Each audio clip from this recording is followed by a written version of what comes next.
Welcome to media news. నేను మీ Prasad. Motivate, educate, entertain.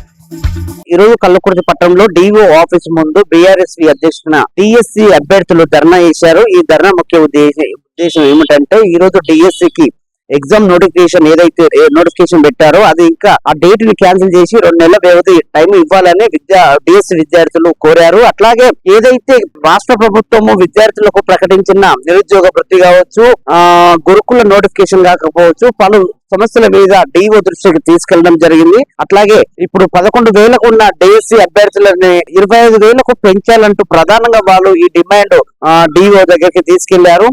దీంతో పాటు అందరి విద్యార్థులు కూడా సమానంగా డిఎస్సి ఫలితాలలో వీళ్ళు హాజరయ్యేలా చూడాలని ప్రభుత్వం ఏదైతే తీసుకున్న నిర్ణయం కేవలం విద్యార్థులను బేస్ చేసుకుని ప్రభుత్వాలు ఏర్పాటు చేసుకున్నటువంటి సందర్భాల్లో కూడా విద్యార్థులను నిర్లక్ష్యంగా చేసి వీళ్ళు కాలయాపన చేస్తూ విద్యార్థులని మబ్బ మాటలు చెప్పి ఈ రోజు వాళ్ళు ప్రభుత్వం సాగిస్తున్నారు. సో దీని మీద ప్రధానంగా ఒక నివేదిక ఇవ్వాలని వీళ్ళు ప్రధానంగా డిమాండ్ చేశారు. ప్రస్తుతం మనం కల్లకుర్తి పట్టణంలో డిఓ ఆఫీస్ ముందు విద్యార్థులు ధర్నా చేసి పలు విషయాల మీద వాళ్ళు ధర్నాకు దిగారు డిఓ ఆధ్వర్యంలో. సో వారిని అడిగి మరిన్ని విషయాలు తెలుసుకున్నాం. తెలంగాణలోని డిఎస్సి పోస్టులు వెంటనే, తెలంగాణలోని డిఎస్సి పోస్టులు వెంటనే, డిఎస్సి ఆన్లైన్ నుంచి ఆఫ్లైన్ లోనికి పరీక్షని, డిఎస్సి ఆన్లైన్ నుంచి ఆఫ్లైన్ కి పరీక్షని, గురుకుల బ్యాక్లాగ్ పోస్టులు వెంటనే, గురుకుల బ్యాక్లాగ్ పోస్టులు వెంటనే, ప్రస్తుత డిఎస్సి పరీక్షని, ప్రస్తుత డిఎస్సి పరీక్షని, ప్రస్తుత డిఎస్సి పరీక్షని, జాబ్ క్యాలెండర్ ని, జాబ్ క్యాలెండర్ ని వీడియో కూడా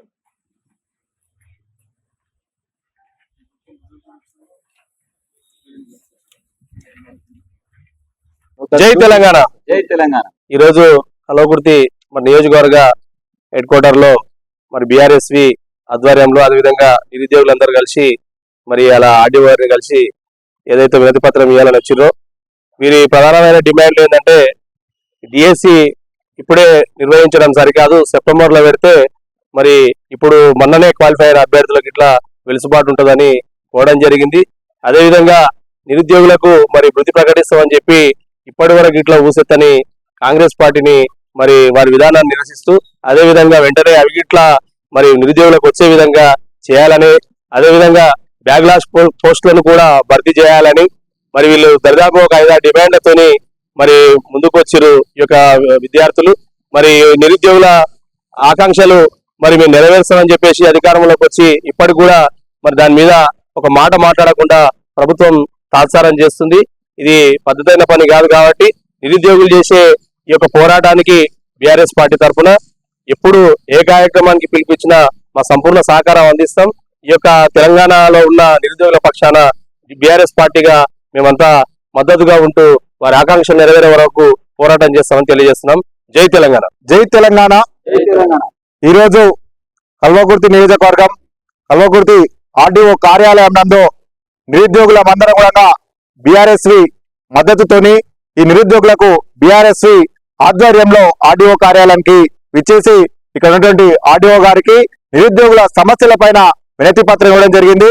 ముఖ్యంగా మా నిరుద్యోగ డిమాండ్లు ఏవైతే ఉన్నాయో తెలంగాణ రాష్ట్రంలో కాంగ్రెస్ పార్టీ అధికారంలోకి రావడం కోసము మరి ఏదైతే మేనిఫెస్టోలో చెప్పినటువంటి అంశాలనే 100 రోజులలో 2 లక్షల ఉద్యోగాలను మీరు భర్తీ చేస్తామన్నారు. ఇప్పటికీ 7 నెలలు పూర్తి వస్తున్నా అని కాంగ్రెస్ ప్రభుత్వం సోయి లేకుండా మరి మీరు ఇస్తున్న మరి 2 లక్షల ఉద్యోగాలు ఎటుపోయినాయి? మరి ఆ నిరుద్యోగాలకు మరి మీరందరూ కూడా మభ్యపెట్టి మోసం చేశారు. అదేవిధంగా కేసీఆర్ గారి ప్రభుత్వంలో ఏదైతే బీఆర్ఎస్ ప్రభుత్వంలో ఇచ్చినటువంటి 6,000 డిఎస్సి పోస్టులకు మీరు కేవలం 5,000 పోస్టులను జోడించి మరి మెగా డిఎస్సి ఇచ్చినామని చెప్పి మరి నిరుద్యోగులను డిఎస్సి అభ్యర్థులను మోసం చేయాలని కాంగ్రెస్ ప్రభుత్వం చూస్తున్నది. మరి ఈ రోజు తెలంగాణ రాష్ట్రంలో 25,000కు పైగా డిఎస్సి పోస్టులు ఉన్నాయి. మరి వాటిని వెంటనే మీరందరూ నిరుద్యోగుల తరపు నుంచి మేము ఒకటి డిమాండ్ చేస్తాము, 25,000 పోస్టులతోనే మెగా డిఎస్సిని ప్రకటించాలి.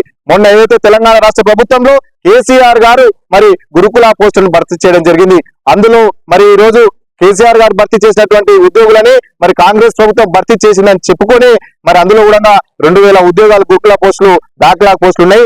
ఆ గురుకుల పోస్టులు కూడా మరి వెంటనే భర్తీ చేయాలని రేవంత్ రెడ్డి కాంగ్రెస్ ప్రభుత్వాన్ని మేము డిఎస్సి అభ్యర్థుల తరఫున గానీ నిరుద్యోగుల తరఫున గానీ డిమాండ్ చేస్తా ఉన్నాము. అదేవిధంగా కాంగ్రెస్ ప్రభుత్వం మేనిఫెస్టో పెట్టిన విధంగా నిరుద్యోగ భృతి ఇస్తామన్నారు. మరి ఇప్పటి విధంగా నిరుద్యోగ భృతి ఊసేలేదు. మరి ఎన్ఎస్యుఐ నాయకులు ఉన్నటువంటి బల్మూరు వెంకట్ గారు కానివ్వండి, తీన్మార్ మల్లన్న గారు కానివ్వండి, మా తెలంగాణ ప్రభుత్వం ఉన్నప్పుడు మీరు రోజు అవాకులు చివాకులు పేర్చేవాళ్ళు కదా. మరి ఇప్పుడు మీ ప్రభుత్వం ఉంది కదా, నిరుద్యోగ భృతి ఏమైంది, మెగా డిఎస్సి ఏమైంది, 2 లక్షల ఉద్యోగాలు ఏమైనాయి, మరి బ్యాక్లాగ్ పోస్టులు ఏమైనాయి, ఇంకా వివిధ రకాలైనటువంటి అన్ని రంగాల ఉద్యోగాలు కేవలం కేసీఆర్ ప్రభుత్వము తెలంగాణ ప్రభుత్వంలో ఇచ్చినటువంటి ఉద్యోగాలనే మీరిచ్చినాము మేమిచ్చినామని చెప్పుకొని ఈరోజు పబ్బం కడుతున్నారు. మరి ఈ రోజు 7 నెలలు కావస్తుంది కాంగ్రెస్ ప్రభుత్వం వచ్చి కూడా ఏ ఒక్క కొత్త నోటిఫికేషన్ అనేది రాలేదు. ఎవరైనా ముందుకొచ్చి మరి ప్రతిపక్ష హోదాల్లో ఉండి అడిగితే వాళ్ళని అరెస్ట్లకు కానివ్వండి, తర్వాత కేసులకు కానీ గురి చేస్తున్నారు. మరి ఈ రోజు కేంద్రంలో ఉన్నటువంటి ప్రభుత్వం కూడా 2 కోట్ల ఉద్యోగాలను భర్తీ చేస్తామని చెప్పింది. మరి ఉద్యోగాల పైన నిరసన తెలుపుతున్నటువంటి మా అధినేత్రి జాగృతి అధ్యక్షులైనటువంటి కవిత గారిని కూడా అక్రమంగా ఎవరు ప్రశ్నించినా కూడా ఈ రోజు కవిత గారు మరి కేంద్ర ప్రభుత్వానికి వ్యతిరేకంగా పోరాటం చేస్తుందని చెప్పి ఆమె తీసుకువెళ్లి జైలు వేయడం జరిగింది. ఈ రోజు బీఆర్ఎస్ లో గెలిచినటువంటి ఎమ్మెల్యేలను కూడా ఏదో రకంగా వీరందరూ కూడా ప్రతిపక్షంలో ఉంటే మరి ప్రభుత్వాన్ని ప్రశ్నిస్తారనే భయంతోనే ఈ రోజు ప్రతిపక్ష ఎమ్మెల్యేలందరూ కూడా కొనే పని పెట్టుకున్నావు రేవంత్ రెడ్డి. కానీ నిరుద్యోగులను పట్టించుకుంటలేవు.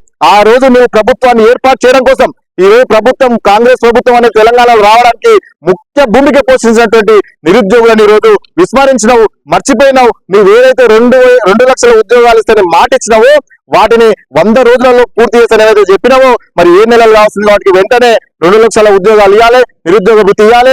డిఎస్సి పరీక్షను కూడా మొన్నటికి 30 రోజులు కాలేదు టెట్ ఫలితాలు విడుదలైనాయి. మరి 30 రోజులు కాకముందుకే నువ్వు డిఎస్సి పరీక్ష డేట్లను ప్రకటించినావు. మరి వీళ్ళు మొన్న 1,00,000 మందికి పైగా టెట్ క్వాలిఫై అయినారని చెప్పి నీ నోటి గుండనే చెప్పినావు రేవంత్ రెడ్డి గారు, ముఖ్యమంత్రి గారు. మరి ఈ రోజు ఆ 1,00,000 మందికి పైగా టెట్ క్వాలిఫై అయిన వాళ్ళు 30 రోజులలో డిఎస్ కి ఏ రకంగా ప్రిపేర్ అవుతారు, మరి ఏ రకంగా జాబులు సాధిస్తారు? మరి ఇది కూడా వాళ్ళకు తీవ్ర అన్యాయం జరుగుతుంది. కాబట్టి ఒక 2 నెలలు లేదా 1 నెల సెప్టెంబర్ లో డిఎస్సి పరీక్ష నిర్వహించినట్లయితే మొన్న క్వాలిఫై అయిన టెట్ రాసిన వాళ్ళు కానివ్వండి, ఇంత ముందుకు ప్రిపేర్ అవుతున్న వాళ్ళు కానివ్వండి, వాళ్ళందరూ కూడా ఉపయోగపడతాయని చెప్పేసి మేము ఈరోజు నిరుద్యోగుల తరఫున బీఆర్ఎస్సీ తరఫున మేము కల్వకుర్తి నియోజకవర్గం నుంచి డిమాండ్ చేస్తున్నాము. మా డిమాండ్లన్నీ తక్షణం నెరవేర్చకపోతే మేము అసెంబ్లీ ముట్టడిస్తాము, మీ ఇంటిని ముట్టడిస్తాము. అవసరమైతే ఢిల్లీ కూడా నిరుద్యోగ జేఏసీతోని బీఆర్ఎస్సీ ఆధ్వర్యంలో నిరుద్యోగులం అందరం కూడా పెద్ద ఎత్తున ఉద్యమిస్తామని ఈరోజు డిమాండ్ చేస్తామన్నాము. జై తెలంగాణ, జై కేసీఆర్. మేనిఫెస్టోలో ఏదైతే ప్రకటించారో అదే విధంగా 25,000 పోస్టులతో వెంటనే భర్తీ చేయాలి. అదే విధంగా మాకు చదువుకోవడానికి కంపల్సరీగా టైం ఇవ్వాలి. మొన్నగాక మన టెట్ ఫలితాలు ఇచ్చి సమగ్ర నోటిఫికేషన్ ఇవ్వకముందే డిఎస్సిని నిర్వహిస్తామనడం ఎంతవరకు ఇది సమంజసం? మా డిఎస్సి అభ్యర్థుల తరపున మాకు కంపల్సరీగా 2 నెలల టైం ఇవ్వాలని మా అభ్యర్థుల తరపున కోరుతున్నాను. ఈ రోజు నిరుద్యోగస్తులు అంటే వాళ్ళు రోడ్డు మీదకి వచ్చి కొట్లాడుతున్నారు. గత 60 సంవత్సరాల పరిపాలన కూడా ఇదే జరుగుతుంది. సపరేట్ తెలంగాణ వచ్చినాక ఇదే జరుగుతుంది. గవర్నమెంట్లు జరిగినాక కూడా ఇదే జరుగుతుంది. అన్ని మారినా కానీ మన బతుకులు అయితే మారట్లేదు. అడిగేది ఏమున్నది? ఒక 2 నెలలు వాయిదా అడుగుతారు. మీ ఆస్తులు అడుగుతలేరు కదా. అన్ని పరీక్షలు ఒకదానికి ఒకటి మీ ఇష్టం వచ్చినట్టు పెట్టుకుంటే కూరగాయల మార్కెటా? ఏ సబ్జెక్ట్ ఆ సబ్జెక్ట్ ఏ పరీక్షకు ఆ పరీక్షకు ఏ సబ్జెక్ట్ ఆ సబ్జెక్ట్ సపరేట్ ఉన్నప్పుడు అన్నిటిని ఒక స్టూడెంట్ ఎలా చదవగలుగుతారు? కనీసం విద్యాశాఖ కన్నా బుద్ధి లేదా? ఇచ్చే మినిస్టర్లకు బుద్ధి లేదా? నోటిఫికేషన్ ఇచ్చేటోళ్ళకి బుద్ధి లేదా అని మేము నిరుద్యోగుల తరపు నుంచి ప్రశ్నిస్తున్నాం. తప్పకుండా డిఎస్కి సంబంధించి ఒక 2 నెలలు వాయిదా కావాలని తప్పకుండా కోరుకుంటున్నాం. జై తెలంగాణ. చూస్తున్నాను మీటింగ్ వస్తున్నాయి మీ ప్రసాద్.